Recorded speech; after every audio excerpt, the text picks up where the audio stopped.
Okay. Have you ever thought to yourself, I must have been a horrible person in my past life in order to get the stuff that I'm going through in this life?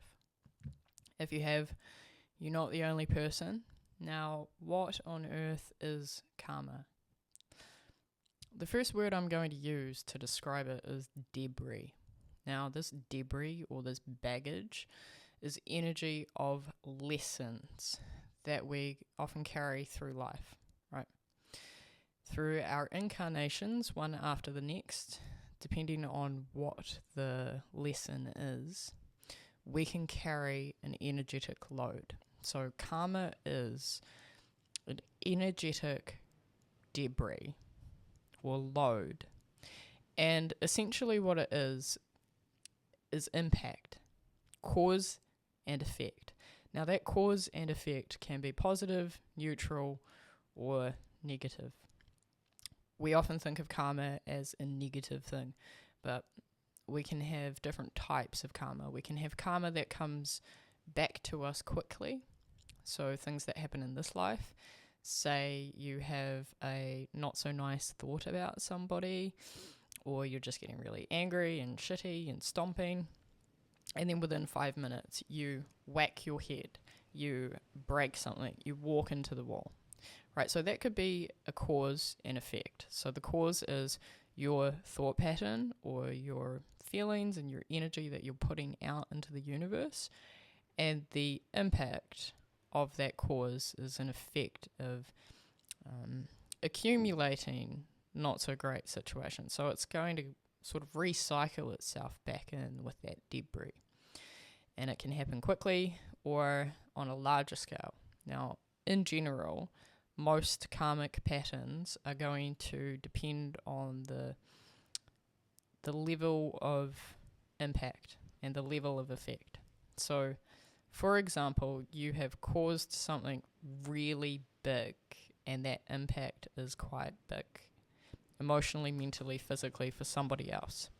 You could expect that that is going to come back maybe in another life because of the mass of what the effect is. Now, something like having a crappy thought about somebody and it coming back quickly, now that doesn't have a huge impact. So energetically in the universe, it's easier for that debris to cycle itself back around to you quickly versus if you've created a cause and effect of something massive. So the greater the impact, the more time that you can often expect before it comes back to a person.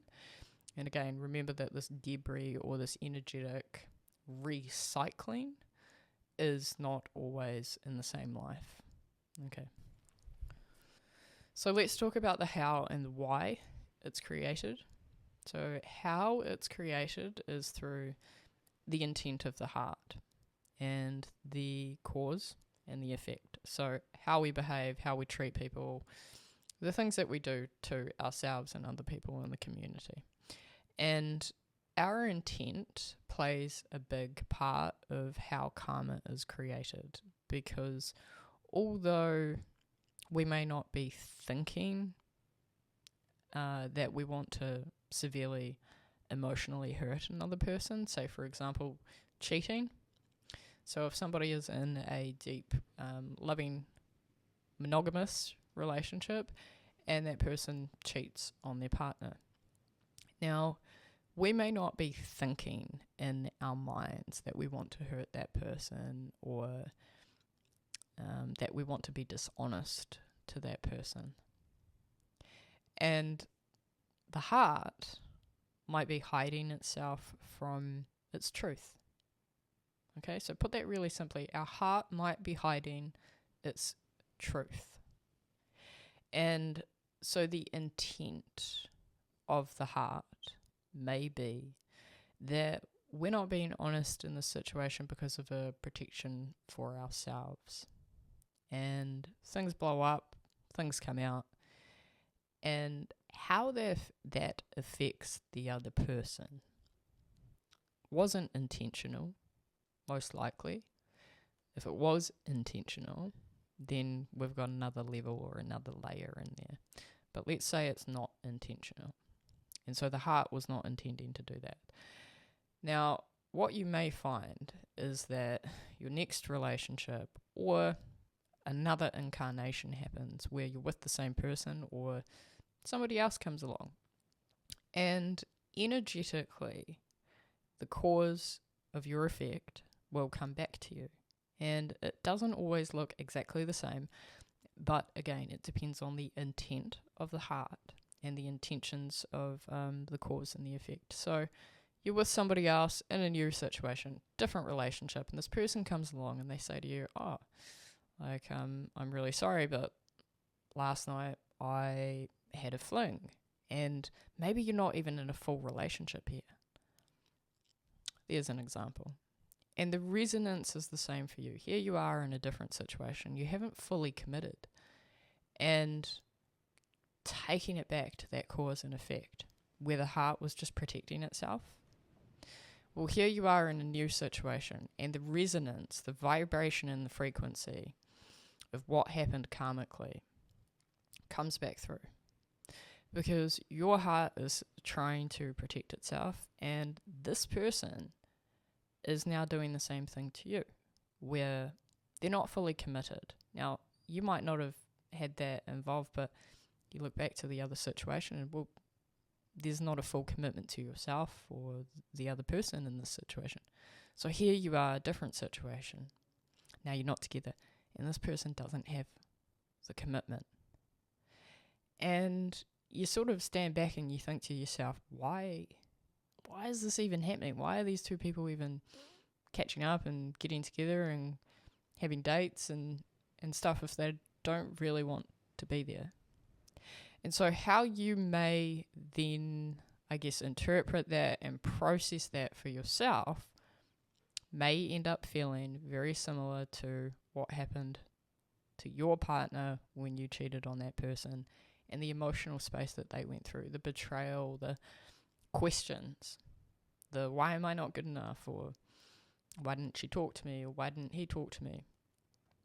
Now, how it's created is through effect, and we don't always have a mental or emotional realization of what the intention is, because often we're hiding from ourselves or somebody else. And so when we're blinded to our true intentions, and in this case, the true intention was to protect the heart, in avoidance of one's own truth, and that sort of stuff. So it's created through cause and effect, and why it's created is so that we can bring light into the blindness of our actions, into the understanding and the awareness of our cause and our effect. And how do we learn? We learn through the process of discovery, and we learn on a soul level and on a frequency of doing to others what we would want for ourselves, right?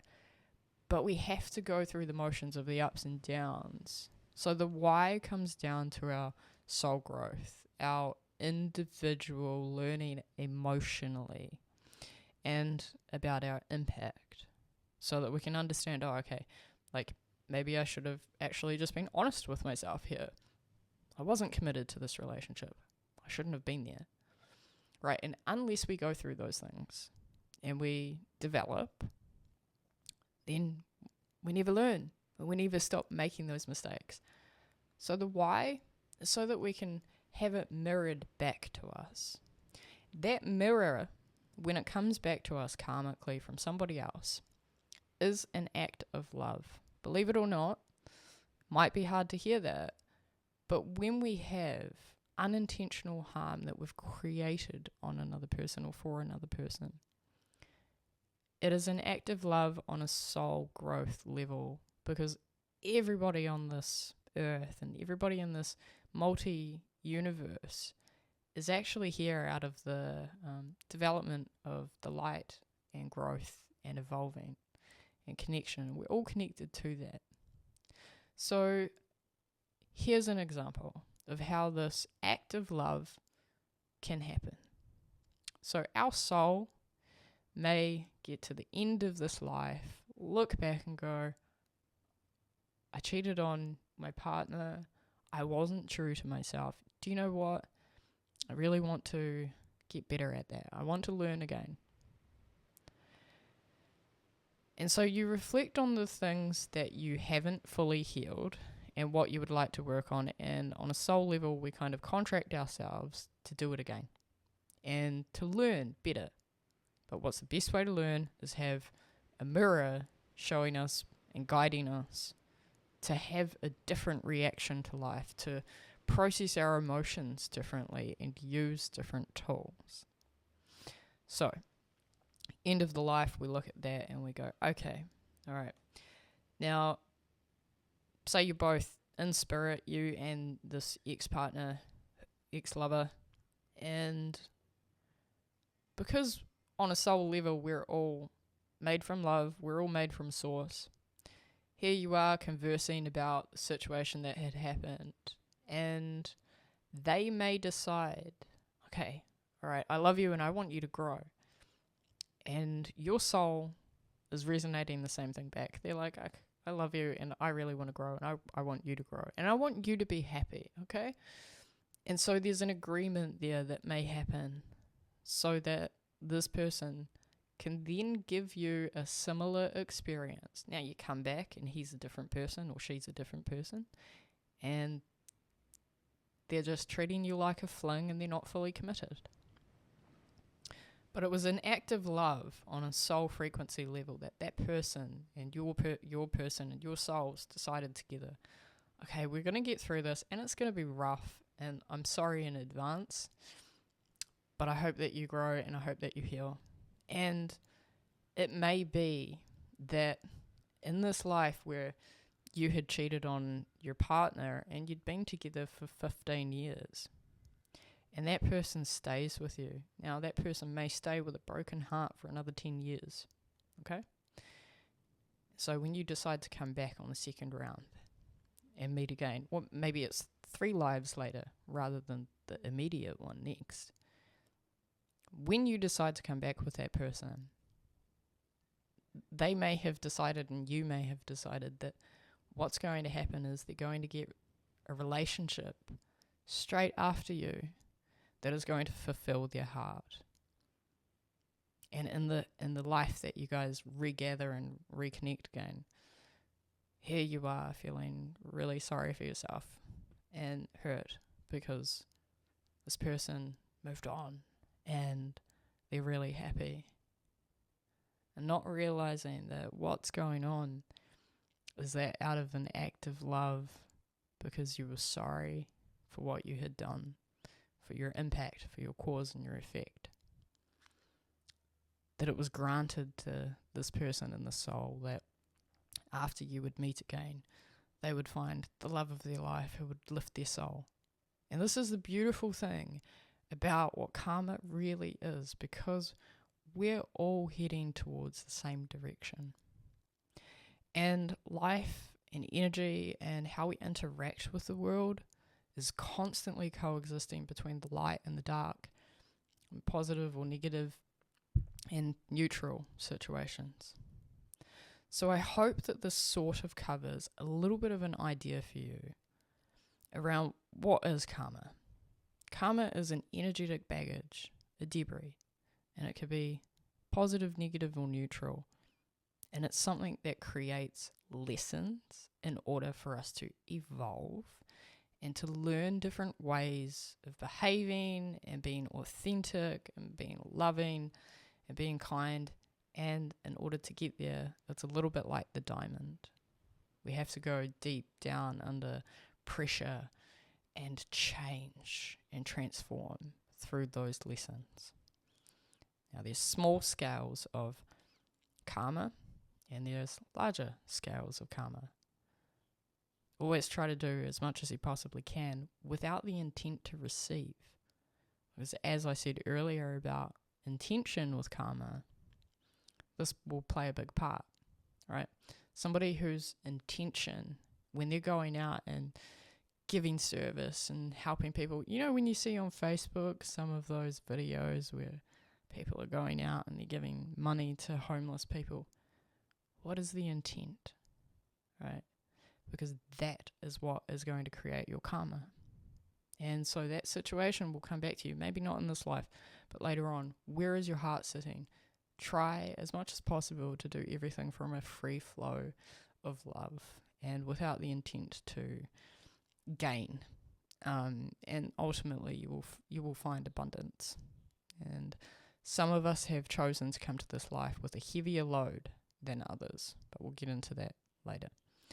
And so how is it created? It's through our impact and our cause and our effect. Even if we didn't intentionally do it, even if we didn't think it in our minds, I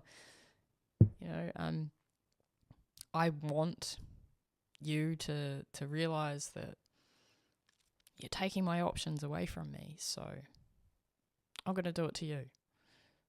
Most of us aren't thinking that way. So it's blinded. When we're blinded, we don't become aware. And so these processes cause us a reflection, a self-reflection of growth and involvement. And that why is ultimately out of the love of the soul, out of the frequency of the earth, for us to raise in vibration, to raise in how we become, how we express ourselves, and how much we can be co-creative amongst other human beings and other souls.